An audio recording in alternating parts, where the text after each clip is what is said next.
You didn't see that coming? What?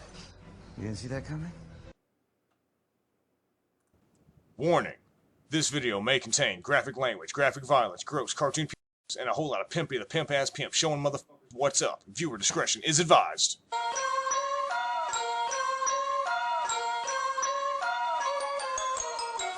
What is going on out there, peeps? Oh yeah, it just keeps getting worse. So I wanted to give Dana White the benefit of the doubt. I remember him and his partner sold Zefla back in 2016 to the new corporations that own UFC now. They signed Dana to like a 6 or 7 year contract to stay aboard as the company's president. So I started thinking about this and I was wondering, is Dana the one that actually made the decision to go aboard with Bud Light? Maybe he's just the front person, but the truth of the matter is he didn't make the decision to do it. I'm trying to give him the benefit of the doubt. Because when you do a little digging and you find out who owns the majority shares of this new company, then you might get a more clear picture about what's really happening. First of all, this is the wrong way to respond, but not surprising. It is Dana White. Dana don't give a crap about what people think about him, and he runs his business his way. You got to respect him for that. But he also has to remember who it is that got him to where him and his company are today. We are the people that stood behind UFC. We are the people that helped build the UFC. We are the people that help build his brand. You see, Dana is falling into the same trap that a lot of other sports that got their start here in our country, were founded in our country, grew in our country, and are considered American sports. Those same major sports turned their back on the American people, and American people spoke out. The same with other corporations like Bud Light, that's America's beer. These people consciously made a decision to go down the woke avenue. We have a very special saying for those people: go woke, go broke. Anheuser-Busch decided to jump into the arena and push this woke agenda, and people spoke out. Although the media will have you believe the majority of us are boycotting Bud Light because we hate trans people or we're speaking up against the trans community, that is actually wrong.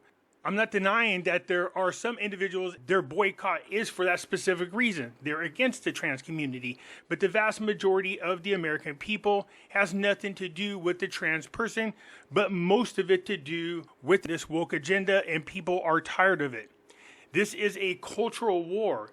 These people are trying to destroy our country from the inside out. And a lot of people are waking up to this fact and they're starting to do things to fight back. Boycotting is one of them. We are not forgiving these companies that were started here in this country, grew in this country, benefited from the American people, only for them to all over us. So the last response you want from Dana White, who has not learned that it's because of the fans they are as big and successful as they are today. Sure, you have fights worldwide. You think you can go elsewhere? What you're missing, Dana, is this. It isn't just here in the United States. People around the world are dealing with the same thing we are here. So this wasn't the response we should be getting after all this crap. So UFC chief Dana rips dummies upset over sponsorship deal with Bud Light. I know Dana wants us to forgive them and focus on all the great things they did for the United States. That's hard to do when they know that the path they took is destroying this country. That is their goal. They are pushing the World Economic Forum's agenda. These are the enemy of the people. And you have now taken a side against the American people. That's how it is being viewed.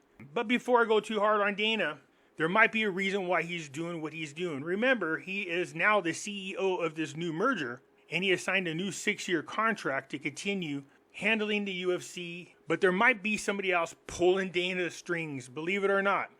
You can tell in this article the words that he is using, unfortunately, sound like a person who is aligning themselves up with these woke people. Just pay attention to the words he's using. UFC chief Dana White ripped into fans upset that he has signed a $100 million sponsorship deal with transgender agenda-pushing Bud Light, the beer brand that suffered serious financial losses in the billions, and they still continue to struggle today. I see an article claiming that they have rebounded. That's not true. They're on the verge of bankruptcy. Anyways, it says the beer brand that suffered serious financial losses after teaming up with over-the-top trans activist and TikTok star Dylan Mulvaney. Anheuser-Busch and Bud Light were UFC's original beer sponsors more than 15 years ago. Well, 15 years ago, we didn't have a problem with them. They weren't pushing this stupid agenda.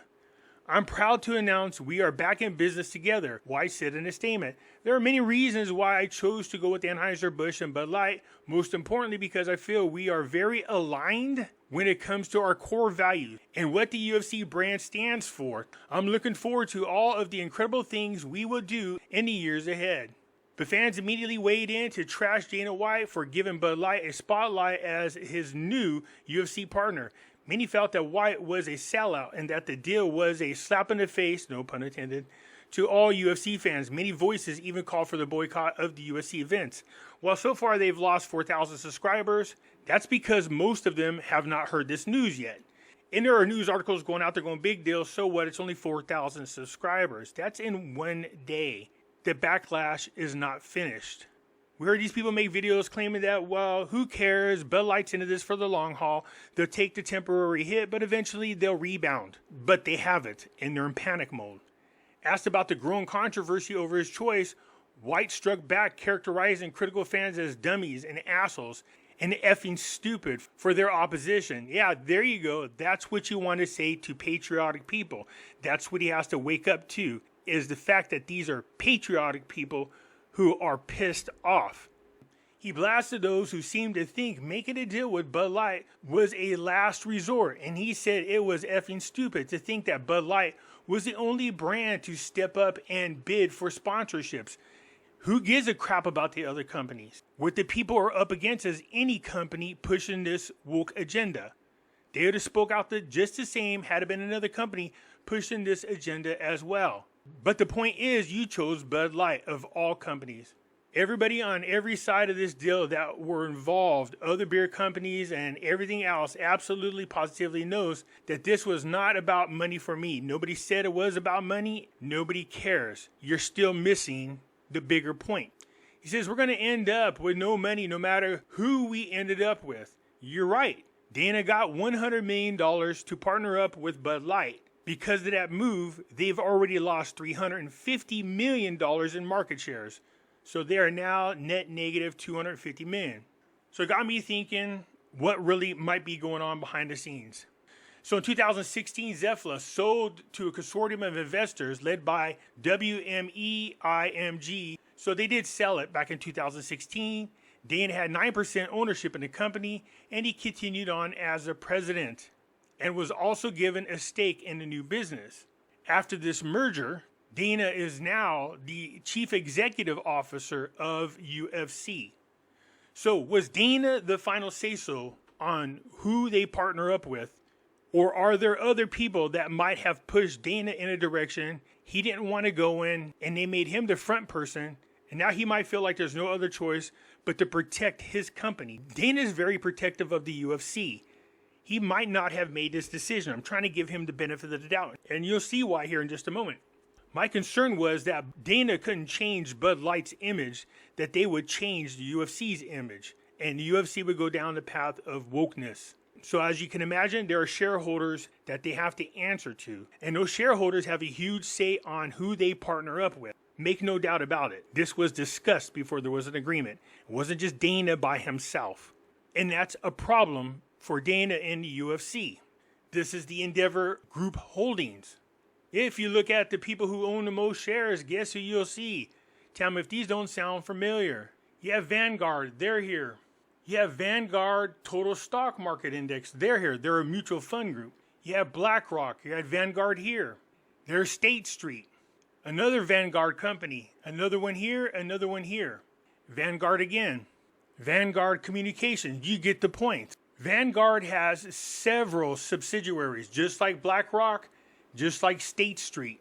If you add up all their shares, they do it this way so it doesn't look like they are taking control of companies, but they are, literally. They've taken control of our media.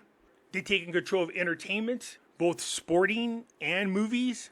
They've taken control of real estate. They've bought farms. They own commercial real estate. In other words, they are buying all the shares in every possible company out there to help push their agenda. So that when we boycott somebody like Bud Light, sure, it hurts their brand and it hurts them financially, but they're being subsidized by these other companies. That's the agreement. So if I am trying to push an agenda and I own all the companies and I tell a company to do something, knowing there might be some backlash about it, who cares? I tell them, we'll continue to help you financially until things cool off. And then you got the TKO Group Holdings. If you come down here, you can see again, Vanguard, BlackRock. So the three companies that are pushing this woke agenda, BlackRock, State Street, Vanguard, they now control the majority shares combined of the UFC and the WWE merger. By the way, hopefully you're invested in this company because look at this, they're up 130,000%. So if you come down here to mutual funds, these are the mutual funds invested in the UFC, Vanguard, Vanguard, Vanguard, Vanguard. Do you see what I'm saying? So it's okay to boycott a product and that company takes major hits, but just understand they're being subsidized by the very shareholders that own all shares of major businesses, helping destroy this country from the inside out with this stupid agenda, trying to force us into the World Economic Forum's New World Order agenda. Anyways, let's get back to my video and see how you guys responded to this. Wait a second, what? Pimpy knows. So I guess Jeff wasn't aware of this. That's why I'm saying 4,000 subscribers canceled their subscription. With the UFC, I say that's the first night. People are not aware of this, not yet. And now I'm finished watching the very last sport I didn't boycott. I'm sure Dana got one heck of a deal, but he really screwed the pooch on this one. Yep, this is shaky grounds for both parties. They are, and it was a bad move. Kill the brand Bud Light by Dana White.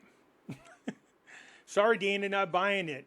It's just a second spin campaign to help the beer company. Shame on you, Sean Hannity. I agree. I don't give second chances. Go woke, go broke. I told you that's the people in this community slogan. And that's what's happening. There are actors who have been canceled. There are companies that have been bankrupt, all because of this agenda. Maybe Dana plans to change the branding to MAGA with President Trump on the cans. That would be crazy. What I prefer to see happen is these corporations not push anybody politically and not push any agenda and just focus on your brand. That's it. We sold our restaurant and I had a case of Bud Light bought by a stupid employee. A stupid employee, Untapped, was going to leave it because Bud Light sucks and too Mulvaney in the woke culture. But since it was already bought, I figured I can always barter it. Thank God you're not having that corny intro. It's on there now. Bud Light never apologized, by the way. No, not only that, they turned around and sponsored Pride Parade. So was it Dana that made the ultimate decision to go with Bud Light, or was he forced into it by his shareholders, the very shareholders that are pushing this woke agenda? They know the one sport that supports 45, the one place that they can call home was UFC. And now that's being taken away as well, because that's the way people are going to view it.